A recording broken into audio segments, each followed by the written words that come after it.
ছিনতাইকারীর ছুরিকাঘাতে এক যুবক নিহতের ঘটনায় বিচারের দাবিতে কিশোরগঞ্জের রেল লাইন অবরোধ করেছেন এলাকাবাসী। এতে কিশোরগঞ্জ থেকে ঢাকাগামী অন্তনগর 11 সিন্দুর এক্সপ্রেস ট্রেন আটকা পড়ে। সোমবার দুপুরে প্রশাসনের হস্তক্ষেপে অবরোধ তুলে নেওয়া হলে প্রায় 1 ঘন্টা পর ট্রেন চলাচল স্বাভাবিক হয়। এর আগে 31 জানুয়ারি রাতে ভৈরব স্টেশনে ট্রেন থেকে নামার পর ছিনতাইকারীদের হামলার শিকার হন আবু সুফিয়ান। গুরুতর আহত অবস্থায় হাসপাতালে নেওয়া হলে চিকিৎসক তাকে মৃত ঘোষণা করেন।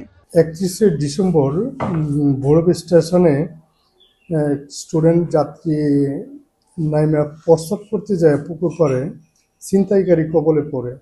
মোবাইল ছিনতাই করতে যায় স্টেপ করাতে স্টুডেন্ট পরবর্তীতে মারা যায় হাসপাতালে নেওয়ার পরে।